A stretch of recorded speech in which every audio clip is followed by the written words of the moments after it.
En ouverture de l'émission, Alexandre, on a montré la photo d'un enfant de 5 ans là, qui était arrêté de retour de son école maternelle. Là, tu veux nous montrer une vidéo. Ben, je pourrais vous en montrer plein, puis on pourrait passer honnêtement l'émission à faire ça au complet. Les vidéos là, des interventions de ICE sont très souvent filmées, extrêmement partagées sur les réseaux sociaux, parce que c'est un des seuls moyens qu'ont les habitants sur place d'essayer de rapporter ce qui se passe. C'est le publier en masse. Et ça vient pas de n'importe qui. C'est Steve Simon, qui est le secrétaire d'État du Minnesota, qui partage dans les dernières heures, au moment où, je le rappelle, le vice-président américain J.D. Vance était de passage hier à Minneapolis, essayait d'expliquer pourquoi un garçon de 5 ans a été là, littéralement arrêté et emporté jusqu'au Texas dans un centre de détention. Mais là, on a Steve Simon qui publie une autre vidéo horrifiante. Ça vaut la peine qu'on l'écoute un instant. What is your name? What is your name? Ah bon. Do you have a warrant for this? Pour ceux qui ne suivent pas, Yo soy illégal. Il y a le petit garçon qui parle en espagnol en pleurant. Il doit avoir maximum 10 ans. Il est plaqué au sol, dans la neige, là, avec pas de vêtements d'hiver, par un membre des forces de ICE qui, lui, est masqué là, jusqu'aux yeux. On peut pas le voir, on sait pas c'est qui, refuse de décliner son nom, son identité. Et comme d'habitude, là, au cours de la vidéo où on voit le voisinage qui siffle dans des sifflets pour attirer le plus de gens possible, ça crie, ça insulte l'agent de ICE qui est en train de faire ça, qui reste impassible. Plusieurs collègues arrivent, ils menottent le garçon, l'embarquent dans une vanne non identifiée et ils s'en vont. Qu'est-ce qui arrive avec le petit gars? On n'a aucune idée. Pourquoi on l'arrête? On n'a aucune idée. Est-ce qu'il y a un mandat? Aucune idée. C'est ça. Tout ça, c'est injustifié complètement. Et là, comme je dis, c'est Steve Simon, le secrétaire d'État du Minnesota, qui dit c'est inexplicable, mais quelle barbarie, quelle cruauté.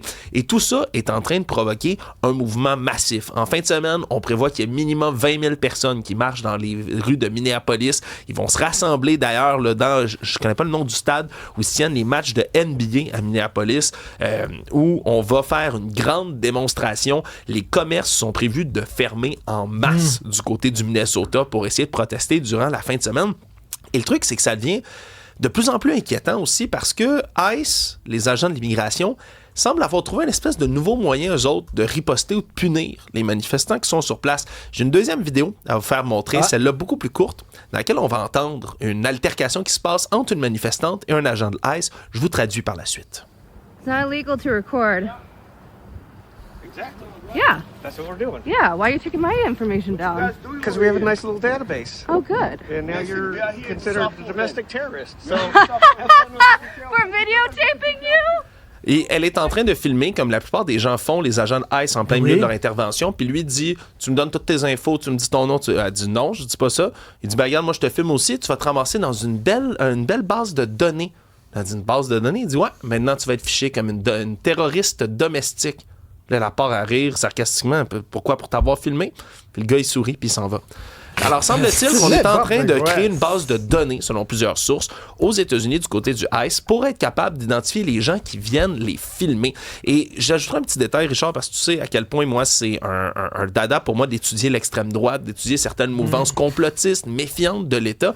Souviens-toi, là, c'est pas il y a si longtemps, ça fait à peine une trentaine d'années. 93, c'est l'intervention de Waco au Texas, hein, le siège d'une secte qui est là. Il y a une intervention des agents fédéraux, puis ça scandalise une partie très libertarienne des États-Unis qui voit une intervention bien trop musclée du gouvernement. Les gens, habituellement, là, des milices d'extrême droite, des gens qui sont dans les mouvements complotistes, voient l'intervention de l'État comme le grand méchant, hein, les libertés individuelles, ça prend des mandats, les agents sont jamais censés intervenir comme ça. Ces gens-là se rallient en ce moment derrière ce qui se passe du côté de ICE parce que c'est initié par les républicains, par le mouvement MAGA, et moi, je trouve ça incompréhensible. J'ai étudié ces mouvements-là depuis des années, puis soudainement, c'est le silence radio. Ils applaudissent que le gouvernement fédéral rentre chez le monde, pas de mandat. C'est le contraire de leur idéologie. Je ne comprends rien, Ben oui, sincèrement. si c'était un gouvernement démocrate qui agissait comme ça, ils seraient les premiers à crier puis à déchirer leur chemise. Olivier Guillet, tu veux me parler de Martin Short, le plus grand ami de Steve Martin qui a failli gâcher le mariage de Selena Gomez. Ouais, gâcher, c'est un gros mot, mais hier, à l'émission de Jimmy Kimmel, il a dévoilé qu'avec l'équipe de Only Murders in the Building, qui était sur Disney+, avec Steve Martin et Martin Short, qui était avec Selena Gomez dans cette série-là. Il y avait un petit groupe lors du mariage de Selena Gomez qui était avec tous les acteurs et les réalisateurs de cette émission-là à une table. Sur chacune des tables, il y avait comme... En fait, il croyait qu'il y avait un petit gâteau pour chacune des tables. Mais le problème, c'est que lorsque Steve Martin s'est levé, là, Martin Short, il a dit, ben là, pars pas sans un petit morceau de gâteau. Fait que là, il est arrivé avec son couteau et sa fourchette, peut-être dans le petit gâteau qu'il croyait que c'était pour lui et sa gang, s'est mis à couper un morceau directement.